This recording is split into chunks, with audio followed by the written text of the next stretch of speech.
विराटनगर दूर शिक्षा कार्यक्रम हेरेर बस्नुभएका सम्पूर्ण विद्यार्थी भाइ बहिनीहरूलाई म सनम खड्काको तर्फबाट हार्दिक स्वागत गर्दछु।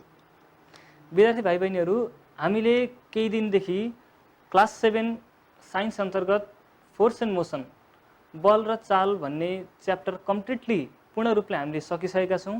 त्यस्तै गरी आज म नयाँ च्याप्टर लिएर उपस्थित भइसकेको छु। तपाईहरुले व्हाइट बोर्डमा पनि देख्न सक्नुहुन्छ, मैले च्याप्टरको नाम पनि लेखिसकेको छु। अब यो च्याप्टर तिमीहरूको लागि बिल्कुलै नयाँ हुन सक्छ। नयाँ पनि हो, यो क्लास 6 मा पनि पढेको थिएन होला, यो 7 मा नयाँ हुन सक्छ। अब यो नयाँ भए तापनि यो च्याप्टर त्यति गाह्रो भने छैन। यदि मलाई सुन्दैछौ हेर्दैछौ भने मलाई हेरुन्जेलसम्ममा तिमीहरू आफै पनि फिल गर्न सक्छौ यो च्याप्टर खासै गाह्रो भन्ने होइन, बिल्कुलै होइन। अब यो च्याप्टरमा हामी प्रवेश गरौँ है त। के रहेछ त यो प्रेसर भन्ने कुरो? नाम मात्र प्रेसर हो, खास गरी प्रेसरै चाहिँ हुँदैन है। फेरि नाम मात्र प्रेसर हो नि, फेरि नामै प्रेसर छ, प्रेसर हुन्छ त्यस्तो हुँदैन। नाम मात्र प्रेसर हो। एकदमै सजिलो च्याप्टर छ, म एकदमै सजिलो तरिकाले बुझाउँछु ल। अब प्रेसर भनेको के हो भनेर यसको डिफिनेसनबाट सुरु गरौँ। के हो प्रेसर भनेको? यो हामी सबैले हाम्रो डेली लाइफमा दिनौँ जस्तो लाइफमा हामीले देखिरहेको कुरो हो, भोगिरहेको कुरो हो, तर हामीले ठ्याक्कै चिन्न नसकेको हो क्या यसलाई चाहिँ प्रेसर भन्दो रहेछ है भनेर। साइन्सको टर्ममा हामीले देखिरहेका छौँ, हामीले भोगिरहेका छौँ, तर यसलाई नै चाहिँ प्रेसर भनेर चाहिँ भन्न सकिँदैन रहेछ है। मतलब यो चाहिँ प्रेसरले गर्दा भएको है भनेर चाहिँ हामीले थाहा नभएको धेरै कुराहरू छ। जस्तो म एक्जाम्पल अहिले एकछिनमा दिने नै छु, के कुरा हो त्यस्ता हाम्रो डेली लाइफमा भएका कुराहरू। त्योभन्दा अगाडि म यसको डिफिनेसनमा आउँछु है त। प्रेसर भनेको के हो भन्दा एकाइ क्षेत्रमा लम्ब रूपले पर्ने बललाई हामी प्रेसर भन्दछौँ। पर युनिट एरियामा परपेन्डिकुलरली पर्ने एक्ट गर्ने फोर्सलाई हामी प्रेसर भन्छौँ। के रहेछ त भन्दा पर युनिट एरियामा परपेन्डिकुलरली भनेको सिधा परपेन्डिकुलरली पर्ने फोर्सलाई हामी के भन्छौँ? प्रेसर भन्छौँ। के रहेछ त भन्दा प्रेसर भनेको nothing but the perpendicular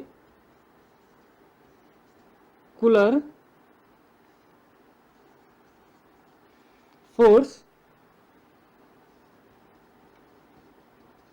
applied on per unit area. Simply the perpendicular force applied on per unit area. एकदम सही है। Perpendicular force applied on per unit area. Simple तरिकाले भन्यो भने फोर्स पर युनिट एरियालाई नै हामी के भन्छौँ? प्रेसर भन्छौँ। सजिलो, फोर्स पर युनिट एरिया। अब मैले परपेंडिकुलरली फोर्स, यहाँ यसलाई अलिकति ध्यान दिउँ है। परपेंडिकुलर फोर्स मैले किन भने? परपेंडिकुलर फोर्स मैले किन भने भन्दा यहाँ हेर्ने, परपेंडिकुलर भनेको सिधा सिधा पर्ने बललाई, सिधा पर्ने फोर्सलाई हामी परपेंडिकुलर फोर्स भन्छौँ। जस्तो यहाँ एउटा एक्जाम्पल हेरौँ। यो मेरो यो मार्कर छ, मैले यो मार्करले यता यो हेर्ने, यो व्हाइट बोर्डको यो साइडमा मैले फोर्स एप्लाई गरिरहेको छु। ध्यान दिएर हेर्ने, यहाँ यो व्हाइट बोर्डको मैले यो साइडमा मैले यो मार्करले फोर्स एप्लाई गरिरहेको छु, थिचिरहेको छु भने अब यहाँ हेर्ने त मैले फोर्स त यसको यो मार्क व्हाइट बोर्डको यो एरियामा गरिरहेको छु भनेपछि प्रेसर क्या उतानेरि उता कर्नरमा यो कर्नरमा एप्लाई एक्जर्ट हुन्छ, प्रेसर त्यहाँ उत्पन्न हुन्छ कि मैले जहाँनेरि फोर्स एप्लाई गरेँ त्यहाँ हुन्छ? विचार गरौँ त। मैले यहाँनेरि एकदमै फोर्स एप्लाई गरिरहेको छु भने यहाँ मैले यो पार्टमा यो ठाउँमा चाहिँ मैले प्रेसर फोर्स मैले एप्लाई गरिरहेको छु भने मेरो प्रेसर त्यहाँनेरि त्यो कर्नरमा यो कर्नरमा उत्पन्न हुन्छ, प्रड्युस हुन्छ कि यही ठाउँमा मात्र प्रड्युस हुन्छ भने यहाँ सुन्नु, यसको एन्सर के हुन सक्छ भने मैले यदि यहाँनेरि मैले फोर्स एप्लाई गरिरहेको छु भने मेरो प्रेसर पनि यिनीहरू एक्जर्ट हुन्छ, न कि त्यहाँ हुन्छ न त्यहाँ हुन्छ। यसको मतलब मैले जुन ठाउँमा सिधा रूपले बल प्रयोग गरिरहेको छु, सिधा रूपले स्ट्रेटली परपेंडिकुलरली फोर्स एप्लाई गरिरहेको छु, त्यही एरियामा त्यही ठाउँमा चाहिँ प्रेसर के हुन्छ? उत्पन्न हुन्छ, एक्जर्ट हुन्छ। फेरि कुरो बुझ्ने है त। मैले जुन ठाउँमा सिधा रूपले स्ट्रेटली परपेंडिकुलरली फोर्स एप्लाई गरेको छु त्यही ठाउँमा चाहिँ के हुन्छ? प्रेसर उत्पन्न हुन्छ। मैले यहाँनेरि सिधा यहाँ फोर्स एप्लाई गर्दा त्यो कर्नरमा व्हाइट बोर्डको त्यो कर्नरमा या माथि कहीँनेरि पनि प्रेसर उत्पन्न हुँदैन। मैले जहाँनेरि फोर्स एप्लाई गरेँ त्यहाँनेरि उत्पन्न हुन्छ। त्यही भएर यसलाई हामी परपेंडिकुलर फोर्स एप्लाइड पर युनिट एरिया, कुन पर युनिट एरियामा हेर्ने है, एउटा फिक्स्ड एउटा एरिया उसको एकाइ क्षेत्रमा हुन्छ। पर युनिट एरिया भनेको उसको एउटा यो मैले मार्करले फोर्स एप्लाई गर्दैछु भने यो मार्करले जति युनिटको एरिया कभर गर्यो त्यति भरि मात्र हुन्छ। अब यसलाई लेख्नको लागि हेर्ने एकदमै सजिलो तरिकाले हामीले यसलाई सूत्रबद्ध गर्ने हो भने फर्मुलामा लेख्ने हो भने के हुन सक्छ यहाँ हेर्ने त प्रेसर कति सजिलो छ यहाँ हेर्ने त प्रेसर भनेको के रहेछ डिफिनेसनमा हेर्दा धेरै कुरा थाहा पाउँछ। प्रेसर भनेको के हो परपेन्डिकुलर फोर्स मतलब के रहेछ त भन्दा परपेन्डिकुलर फोर्स है फोर्स पर युनिट एरिया। मैले पर भनेको के भनेको थिएँ अगाडिको क्लासहरुमा मैले के भनेको थिएँ जस्तो हेर्ने त यहाँनेरि मिटर पर सेकेन्ड यसलाई मैले के भनेको थिएँ यो डिभाइडको लाइनलाई के भन्न मिल्छ पर भन्न मिल्छ भनेपछि यसलाई मैले के लेख्न मिल्छ त मिटर डिभाइडेड बाइ सेकेन्ड होइन त पर भनेको त सेकेन्डै पो रहेछ त भनेपछि यहाँ हेर्ने त परपेन्डिकुलर फोर्स पर भनेको के रहेछ त पर भनेको डिभाइड रहेछ डिभाइडेड बाइ केले डिभाइड गर्ने त भन्दा युनिट एरियाले डिभाइड गर्ने भनेको perpendicular force divided by area is known as pressure. बुझ्यो कति सजिलो डिफिनेसनबाट फ्रम डिफिनेसन है pressure is equal to perpendicular force per भनेको डिभाइड बाइ एरिया। विद्यार्थी भाइ बहिनीहरु यदि तिमीहरुले फर्मुला कुनै पनि साइन्समा टर्मको एउटा कुनै फर्मुला छ भने फर्मुला याद गर्दाखेरि डिफिनेसन लेख्न एकदमै सजिलो हुन्छ। जस्तै हेर्ने त प्रेसर भनेको के रहेछ perpendicular force divided by area force by area अब यसलाई डिफिनेसनमा लेख्नु पर्यो भने कसरी हुन सक्छ प्रेसर इज इक्वल टु लाई इज भन्न सक्यो वा इक्वल टु जे भने पनि भयो प्रेसर इज के भन्दा प्रेसर इज डिफाइन्ड भन्दा पनि भयो pressure is perpendicular force per area.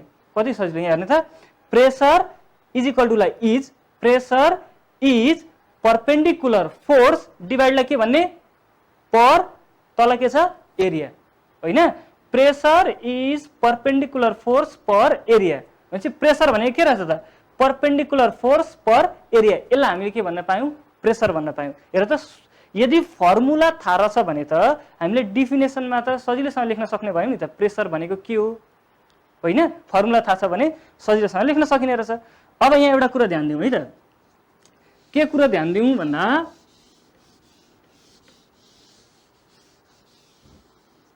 यहाँ हेर्ने परपेन्डिकुलर फोर्स भनेको छ नि त परपेन्डिकुलर फोर्स भन्ने बित्तिकै के हो यसको एसआई युनिट के हो फोर्सको एसआई युनिट मैले सुरुदेखिकै क्लासमा भनेको थिएँ फोर्सको एसआई युनिट के हो एकदम ठीक भन्यो फोर्सको एसआई युनिट न्यूटन। अब डिभाइडेड बाइ एरियाको एसआई युनिट के हो what is the SI unit of area SI unit of area के हो मिटर स्क्वायर होइन त एरिया भनेको के हो त एरिया भनेको लेन्थ इन्टु ब्रेथ। अब लेन्थ केमा नापिन्छ लेन्थ मिटरमा इन्टु ब्रेथ पनि केमा नापिन्छ मिटरमा अनि मिटर इन्टु मिटर के हुन्छ मिटर स्क्वायर हुन्छ त्यही भएर एरियाको एसआई युनिट के हुँदो रहेछ मिटर स्क्वायर।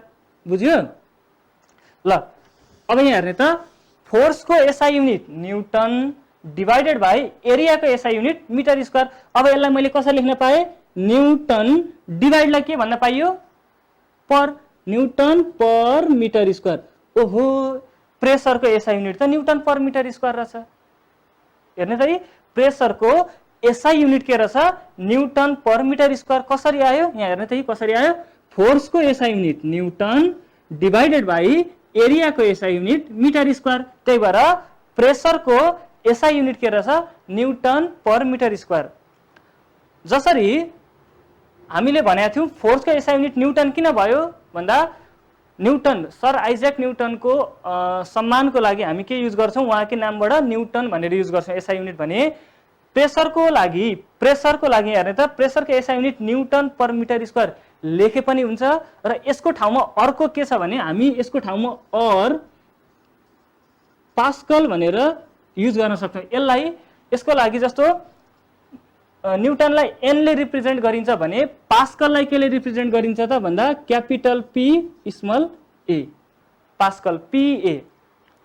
यो पनि साइन्टिस्टकै नेममा राखिएको ब्लेज पास्कलको नेममा राखिएको उहाँको सम्मानको लागि उहाँले जुन हाइड्रोस्ट्याटिक र हाइड्रोडाइनामिक्समा जुन कन्ट्रिब्युसन दिनुभएको थियो, हाइड्रोस्ट्याटिक र हाइड्रोडाइनामिकमा जुन कन्ट्रिब्युसन दिनुभएको थियो उहाँको त्यो कन्ट्रिब्युसनलाई हेरेर हामीले के भन्न पाउने भयौँ भन्दा द एसआई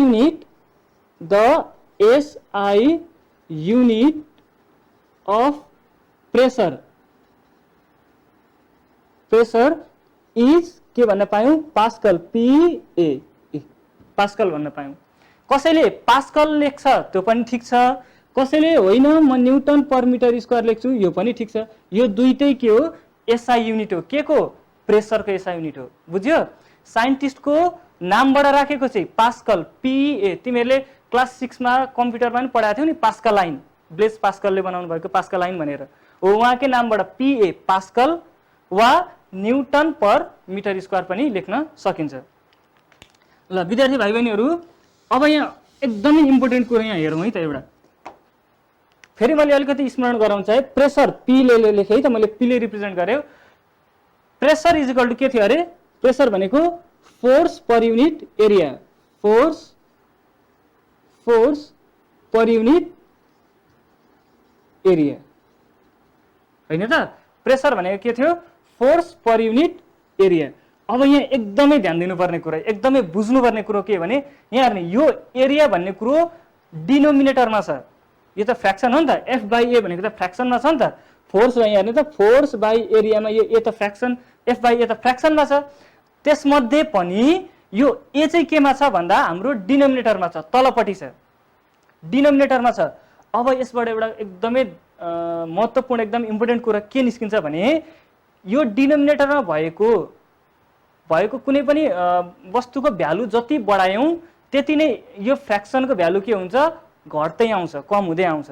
जस्तो एउटा एक्जाम्पल हेरौँ है त, एक्जाम्पल हेरौँ। जस्तो मैले x इज इक्वल टु लेखेँ अरे, x इज इक्वल टु 1/1 लेखेँ, ठिक छ? 1/1 लेखेँ। यहाँ हेर्ने अब तलको डिनोमिनेटरलाई हेर्ने है त। अहिले हाम्रो डिनोमिनेटरको भ्यालु कति छ? 1 छ। अब 1/1 भनेको कति आउँछ यसको एन्सर? 1। यो x को एन्सर कति आयो? 1 आयो, ठिक छ? अब फेरि हेरौँ, x इज इक्वल टु मैले 1 माथि 1, माथिलाई चेन्ज गरेको छुइनँ है, माथि 1 नै छ। तलको भ्यालुलाई मैले बढाउँदै लगेँ, यहाँनिर मैले 2 राखेँ भने यसको एन्सर कति आउँछ? 0.5 आउँछ। त्यस्तै थर्ड केस हेरौँ, x इज इक्वल टु 1/, मैले यहाँनिर 10 राखेँ, बढाएर 10 पुऱ्याइदिएँ भने एन्सर कति आउँछ? 0.1। यो केसमा हेर्ने हो भने तिमीहरूले एउटा के कुरो बुझ्न सक्छौ भने यहाँ हेर्ने त तलको भ्यालु बढाउँदै जाने हो भने, तलको भ्यालु बढाउँदै जाने हो भने यसको भ्यालु के आउँदो रहेछ? घट्दै घट्दै कम हुँदै आउँदो रहेछ। जति धेरै भ्यालु बढाउँदै जान्छौँ तलको, यो x को भ्यालु त्यति के हुन्छ? कम हुँदै आउने रहेछ। एक्जाम्पल हेरेर त बुझ्यो नि त। यहाँ हेर्ने त तलको भ्यालु जति धेरै बढायौँ, जति धेरै बढ्दै गयो, यो x को भ्यालु त त्यति कम हुँदै आयो नि त। यसको यो अर्थमा के बुझ्यो भन्दा यदि डिनोमिनेटरमा भएको भ्यालु बढाउँदै जाने हो भने जहिले पनि त्यो फ्र्याक्सनको एन्सर जहिले पनि कम हुँदै आउँछ। यहाँ हेर्ने डिनोमिनेटरमा भएको भ्यालु मैले 1 थियो, 1 छ, ठिक छ? 1 ठुलो नम्बर हो, मैले 1 बाट 2 बनाइदिएँ अरे, यसको डिनोमिनेटरको भ्यालु 2 बनाइदिएँ भने अघि 1 एन्सर आएको थियो, अहिले 0.5 आयो, घट्यो नि त। फेरि 2 बाट मैले 10 बनाइदिएँ, अघि 0.5 आएको थियो, अहिले त्योभन्दा कम आयो, 0.1। किन कम आयो? किनभने मैले डिनोमिनेटरको भ्यालु बढाएँ, अघि 2 थियो भने अहिले कति बनाएँ? 10 बनायो। यो यसबाट के बुझ्यो? यदि डिनोमिनेटरको भ्यालु बढाउँदै जाने हो भने यो x को भ्यालु, त्यो फ्र्याक्सनको भ्यालु के हुन्छ? घट्दै जाने रहेछ। अब यहाँ हेर्ने त हाम्रो डिनोमिनेटरमा अहिले के छ? हेर त, यहाँ डिनोमिनेटरमा अहिले के छ? एरिया छ। यहाँ हेर्ने त एरिया भनेको डिनोमिनेटरमा छ भने यदि मैले एरियाको भ्यालु बढाउँदै जाने हो भने प्रेसर P के हुन्छ? घट्दै आउँछ। बुझ्यो? बुझ्यो नि? फेरि भन्छु है त, यदि मैले एरियाको भ्यालु बढाउँदै जाने हो भने यो प्रेसर P को भ्यालु के हुन्छ? डिक्रिज हुन्छ, घट्छ। भने एरियाको भ्यालु मैले घटाइदिएँ भने प्रेसर के हुन्छ? इन्क्रिज हुन्छ। उल्टो हुने रहेछ है, कुरो बुझ्ने, उल्टो हुने रहेछ। यदि मैले एरियाको भ्यालु कम गरेँ प्रेसर धेर हुने, यदि मैले एरियाको भ्यालु धेर गरेँ प्रेसर कम हुने। कुरो बुझ्यो? यहाँ हेर्ने त, इफ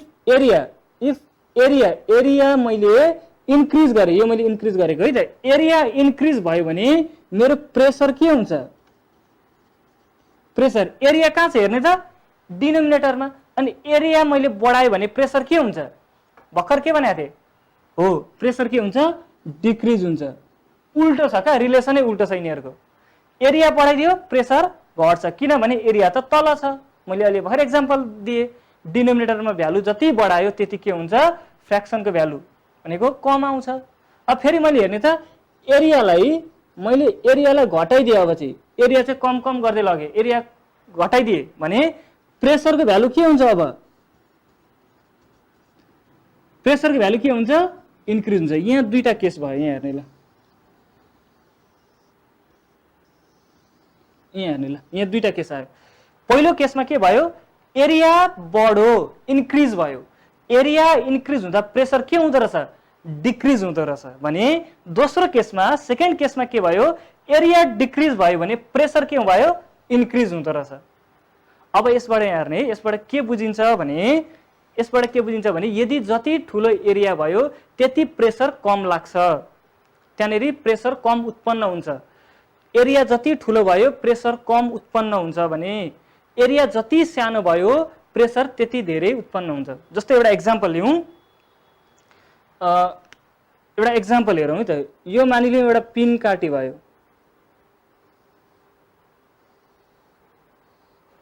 एउटा काँटी लिन सक्छु यो पिन भयो काँटी है अब यहाँ हेर्ने त मैले यसलाई भित्तामा टसाएर यताबाट ह्यामरले हान्न सजिलो हुन्छ कि यसलाई भित्तामा टसाएर यताबाट ह्यामरले ठोक्न सजिलो हुन्छ आफै भन त एकचोटि विचार गर त मैले यो चुच्चो पार्टलाई भित्तामा यसरी टसाएर ह्यामरले हान्न सजिलो हुन्छ कि यतापट्टिको यो पार्टलाई चाहिँ भित्तामा टसाएर यताबाट ह्यामरले हान्न सजिलो कुन पार्ट सजिलो हो कताबाट सजिलैसँगले वालमा दुलो हुन्छ भन्दा तिमीहरूको एन्सर के हो भन्दा होइन सर यसलाई चाहिँ भित्तामा टसाएर यताबाट ह्यामरले हान्यो भने चाहिँ यो काँटी छिर्छ वालमा सजिलैसँगले हामी त्यसलाई दुलो बनाउन सक्छौँ वालमा एन्सर त्यही हो तिमीहरूको हो एन्सर त्यही नै हो तर किन भयो विचार गरेछ नि त्यो हामीले डेली लाइफमा काँटी ठोकिआएको विचार गर्दा यहाँ हेर्ने त यो चुच्चो पार्टको एरिया कति छ र यो फ्ल्याट पार्टको एरिया कति छ ध्यान दिउँ है त यो चुच्चो पार्टको एरिया त सानो छ थोरै छ अनि यसको चाहिँ एरिया के भयो त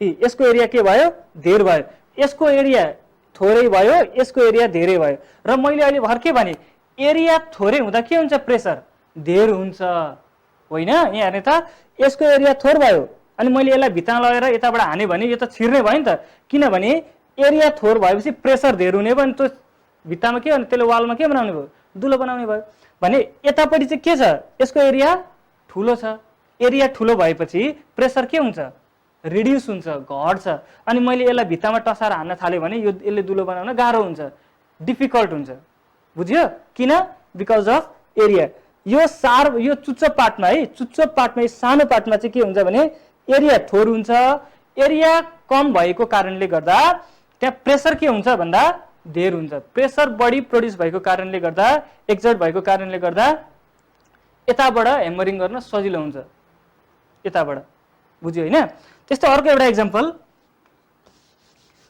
इक्जाम्पल दिउँ तिमीहरूले स्यान्डलहरू देखाएको छ नि हिलवाला स्यान्डलहरू लेडिजहरूले लाउनु भएको तिमीहरूको मम्मीको दिदीहरू कसैको छ होला हिलवाला स्यान्डलहरू यस्तो परेको हुन्छ नि हिलवाला स्यान्डलहरू होइन यस्तो परे हुन्छ यस्तो चुच्चो परे हुन्छ तिमीहरूले मजाले नोटिस गरेका छौ यो फ्ल्याट पार्टले भन्दा यो हिलको यो चुच्चो पार्टले यो हिलले चाहिँ बढी गहिरो बनाउँछ खाल्डो बनाउँछ हो कि होइन हिल हुन्छ नि त हिल यस्तो चुच्चो परे हुन्छ यस्तो परे हुन्छ होइन यस्तो खालको हुन्छ अब यहाँ हेर्ने त यो हिलमा यो पार्टले भन्दा यसले बढी गहिरो बनाउँछ किन होला कतिपयले त तिमीहरूले एन्सर भनिसक्यौ सर यो भएर हो भनेर यसको रिजन भनिसक्यौ कतिले भनेको छैनौ भने यहाँ सुन्ने है त यो पार्टले भन्दा यसले बढी गहिरो किन बनायो भन्दा यसको एरिया कति छ हेर त यसले कभर गरेको यसले जमिनमा भुइँमा ग्राउन्डमा कभर गरेको एरिया धेर हुन्छ कि यसले कभर गरेको एरिया धेर हुन्छ यो हिलले भन त यो सर्फेसले कभर गरेको एरिया ग्राउन्डमा कभर गरेको एरिया ठुलो हुन्छ कि यो हिलले कभर गरेको एरिया ठुलो हुन्छ अभियसली हिलले कभर गरेको एरिया सानो हुन्छ यसले गरेको चाहिँ के हुन्छ ठुलो हुन्छ अब यसको एरिया के हुनु भयो यसको एरिया त कम हुने भयो एरिया कम हुँदा प्रेसर के हुन्छ त बढ्छ अनि यहाँ चाहिँ एरिया यसले धेरै कभर गर्यो प्रेसर के भयो घट्ने भयो कुरो बुझ्यो होइन यहाँ हेर त यो हिलले चाहिँ नि एरिया थोरै कभर गर्छ ग्राउन्डमा, हो नि, थोरै कभर गर्छ नि त। अनि थोरै एरिया थोरै कभर गर्दा प्रेसर के हुन्छ? धेर हुन्छ। प्रेसर धेर हुनु भनेको के हो त? त्यसले जमिनमा बढी खाल्डो बनाउनु हो। अनि यो पार्टले चाहिँ, यो फ्ल्याट पार्टले चाहिँ के हुन्छ भने एरिया बढी कभर गर्छ। एरिया बढी कभर गरेपछि के हुन्छ त भन्दा प्रेसर रिड्युस हुन्छ, प्रेसर घट्छ। प्रेसर घट्नु भनेको के हो त? प्रेसर घट्नु भनेको त्यसले जमिनमा कम खाल्डो बनाउनु हो। यसको कम्प्यारिजनमा यो र यो दुईटालाई कम्पेयर गर्ने हो भने त यसले बढी खाल्डो बनाउँछ, किनभने एरिया कम छ, प्रेसर धेर हुन्छ। कुरो बुझ्यो? त्यस्तो अर्को एक्जाम्पल तिमीहरूले डे टु डे लाइफमा भोगेको जस्तो खुकुरीहरू देखाएको छ नि, खुकुरीहरू काट्ने हो, त्यो खुकुरी वा चक्कुहरू हामी सार्प पार्टबाट, धारिलो पार्टबाट चाहिँ त्यसलाई सजिलैसँगले कुनै पनि वस्तु काट्न सक्छौँ भने त्यसलाई फेरि पछाडि घुमाइदिउँ अरे, ब्लन्ट पार्टतिर, धार नभएको पार्टतिर घुमाइदिउँ भने काट्न के हुन्छ? गाह्रो हुन्छ। नोटिस गरेका छौ नि, होइन? खुकुरीले होस् वा चक्कुले होस्, होइन, सार्प पार्टतिर, धार भएकोतिर, धारिलो भागतिरबाट काट्न सजिलो हुन्छ। तर हामीले ब्लन्ट पार्टमा भुत्ते भएको यसरी घुमाइदिउँ भने पछाडिपट्टिको भागबाट काट्न, भुत्ते पार्टबाट, ब्लन्ट पार्टबाट काट्न गाह्रो हुन्छ। किन? Same reason. धारिलो पार्टमा के हुन्छ? एरिया थोर हुन्छ, प्रेसर के हुन्छ? धेर हुन्छ। अनि प्रेसर धेर भएपछि सजिलै काट्न सकिन्छ। तर ब्लन्ट पार्टमा के हुन्छ? ब्लन्ट पार्टले एरिया बढी कभर गर्छ। एरिया बढी कभर गर्दा के हुन्छ? प्रेसर कम हुन्छ। बुझ्दैछौ होइन? ब्लन्ट पार्टमा के हुन्छ? ब्लन्ट पार्टको एरिया धेर हुन्छ। एरिया धेर भएपछि के हुन्छ? प्रेसर थोर हुन्छ। तर धारिलो पार्टमा त एरिया थोर हुन्छ। एरिया थोर भएपछि के हुन्छ? प्रेसर बढी हुने भयो। बुझ्यो? ल, यस्ता एक्जाम्पलहरू हामीले डे टु डे लाइफहरूमा पनि भएका छौँ, देखेका छौँ।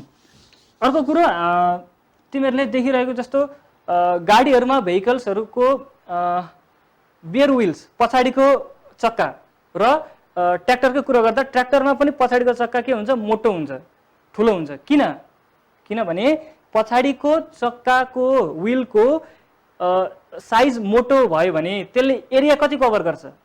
मोटो पार्टले एरिया कति कभर गर्छ? धेरै कभर गर्छ। एरिया धेरै कभर गरेपछि प्रेसर कति हुन्छ? कम हुन्छ। र प्रेसर कम भएपछि त्यो सजिलैसँग नभासियोस् भन्नको लागि पछाडिको के हुन्छ? चक्काहरू प्राय मोटो हुन्छ। बसहरूमा पनि पछाडि दुईटा चक्का जोडेको हुन्छ नि त, थाहा छ नि? ट्रकमा, बसमा दुईटा चक्का जोडेर बनाएको हुन्छ पछाडिको चक्का, है। भने ट्र्याक्टरको पछाडिको बिचको त्यो ठुलो पार्टले के गर्छ भन्दा त्यसले एरिया बढी कभर गर्छ, किनभने ठुलो छ नि त चक्का, एरिया बढी कभर गर्छ। एरिया बढी कभर गरेको कारणले गर्दा प्रेसर के हुन्छ? थोर हुन्छ, प्रेसर कम एक्जर्ट हुन्छ। अनि प्रेसरै कम एक्जर्ट भएपछि त्यसले के गर्छ भन्दा त्यो मड्डी एरियामा भासिँदैन। कुरो बुझ्यो होइन त? ल, यो यहाँनिर आज हामीले के कुरो बुझ्यौँ भन्ने त एकचोटि के कुरो बुझ्यौँ भन्दा यहाँ हेर्ने त प्रेसरको डिफिनेसन हेरौँ हामीले सुरुमा। प्रेसर के रहेछ? Pressure is force per area. कति सजिलो भयो, फर्मुला जानेको छ भने एकदमै सजिलो हुन्छ है, डिफिनेसन याद गर्न एकदमै सजिलो हुन्छ। यहाँ हेर्ने कति सजिलो छ, पी भनेको एफ बाई ए सम्झिने, P is equal to force by area, F by A. अब के भयो?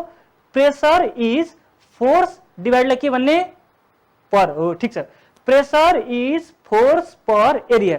अनि अब मैले यसको एसआई युनिट के बनाएको थिएँ? प्रेसरको SI unit P for pressure, P for pascal, P A. कति सजिलो याद राख्ने, हेर्ने त यी P for pressure, P for pascal, तर पी मात्र लेखेर त हुँदैन, पास्कलको पी ए लेख्नुपर्छ है त। पी ए पास्कल लेख्दा पनि भयो। र मैले अर्को के भने? न्युटन पर मिटर स्क्वायर लेखे पनि हुन्छ। र मैले एउटा एकदमै इम्पोर्टेन्ट रिलेसन पनि देखाएँ, प्रेसर र एरिया बिचको रिलेसन। एरिया जति बढी भयो प्रेसर के हुन्छ? त्यति डिक्रिज हुँदै जाने रहेछ। बुझ्यो होइन त? ल, बुझ्यो भन्ने आशा सहित भोलिको अरू क्लासहरूमा म फर्दर यसको बारेमा अझै डिटेलिङमा लिएर आउनेछु। क्लासहरू हुने नै छन्। आज मेरो क्लास यति नै भयो, अब समयले साथ यति नै दियो। यति भन्दै म तिमीहरूबाट बिदा हुन चाहन्छु। हस्त, नमस्ते।